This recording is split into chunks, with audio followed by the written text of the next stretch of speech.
Growing bamboo is simply the most effective thing that we can do to help mitigate climate change. This is the 11th reason that we love growing bamboo. If you haven't seen the first 10 reasons, please check out that video and then come back and watch this one. Bamboo is the fastest growing plant on the planet, and this is one of the main reasons that it is so effective in helping to mitigate, even reverse climate change. Bamboo can grow so fast, some varieties will grow up to 1 metre a day. Don't think ours grows quite that quickly, but I think it's pretty close. I've watched some of these culms growing this year and it's phenomenal how fast they're growing. And this is part of the reason that it is so effective against climate change. Bamboo sequesters more carbon from the atmosphere than most plants do, by about 30% or so. It also produces about 30% more oxygen than most trees do. So if we plant enough of it, we've got a chance. We can help reverse this climate change problem that the planet is suffering. And the carbon dioxide, the carbon that bamboo absorbs, is stored in the plant, and a lot of it is stored in the rhizome. And because bamboo lives for so long, most species live over 100 years. This carbon is sequestered for that length of time. And if we harvest the bamboo, which is best for it, then that carbon is retained for even longer. Bamboo can be ready to harvest within 3 to 5 years, and it really works best if about 10 or 20% of the culms are cut annually. This makes more space for others to grow, and if they don't get cut, it dies out after about 9 or 10 years. Those first culms that have come up will start to die off.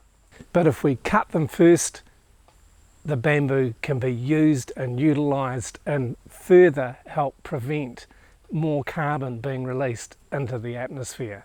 Bamboo is incredibly sustainable because it's a grass. When you cut it, it just keeps on growing. Unlike trees, you cut a tree, that's it, finished. With bamboo, you can cut some of it, as I said, 10 or 20% annually, and it will keep coming back and coming back and coming back, allowing you to continually harvest from the same clump each year. And culling your bamboo like this provides a great source of building materials.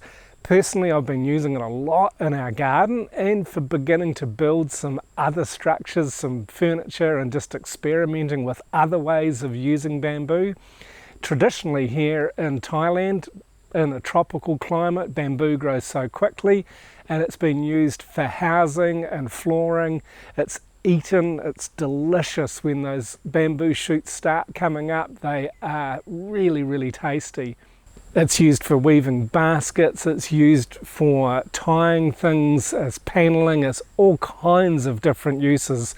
And the modern uses of bamboo are just exploding as people begin to realise how valuable it is as a sustainable resource. There are all kinds of new products and new ways of using bamboo being developed. The building industry is slowly beginning to make use of this material, but it does have its challenges. It's something new that's often got to be regulated, it's got to fit into building codes, and because it's a different type of plant, it doesn't fit in quite so easily yet. But I'm sure as we press into wanting to make the best use possible of bamboo, those things can change. Bamboo is also fantastic at protecting forests and watersheds and environments against extreme weather. Bamboo is so strong, we get some really good winds here and the bamboo will just swing and dance and move. It's so beautiful, it's incredible when the wind blows strong, but it never breaks, it never gets uprooted. As I said, there's a big rhizome under the soil, but there's also a network of very, very fine roots that spread out and really bring nutrients from far and wide to the bamboo plant. It also helps to preserve the soil, so if there's really strong rains, it helps prevent the runoff of soil because the bamboo roots help to bind the soil together. So it can really help in all kinds of natural environments to sustain the life of other plants and other animals. The birds and the wildlife are quite comfortable living amongst bamboo. Recently I heard a fabulous TED talk by Dr. Pablo van der Lugt, a Dutchman who is really focused on bamboo. Dr. van der Lugt said in his TED talk that the potential for bamboo to reverse climate change is very real. The Bond Challenge wants to reforest 350 million hectares of the world's deforested areas, and if at least some of that, but if not all of it, can be replanted with bamboo, the potential to reverse climate change is factual. Because bamboo sequesters so much carbon and holds it and produces so much usable material, it is a very realistic thing to want to achieve this within the next 10 years. So much so that it can reverse climate change and give us a 10-year head start where the leaders of the world can figure out how to reduce the greenhouse gas emissions that are causing such havoc in the world today. I'll leave a link to that TED talk in the description below if you're interested to watch it. I highly recommend it. My wife and I have been so encouraged with the growth of our bamboo and just how fabulously beautiful it is. We really love it, and we want to be able to encourage our community to start growing bamboo as a fabulous practical resource for them, but also to help mitigate climate change. Most of our neighbours are farmers, they're ageing, they have worked really hard, mostly in their rice fields and in their orchards, but these things are not providing them with much of a return, and it's extremely hard work. I've been watching our neighbours just recently here planting their rice, ploughing the fields and planting the rice, and it's tough going for them. They're getting older, they've worked hard, they've put their kids through college.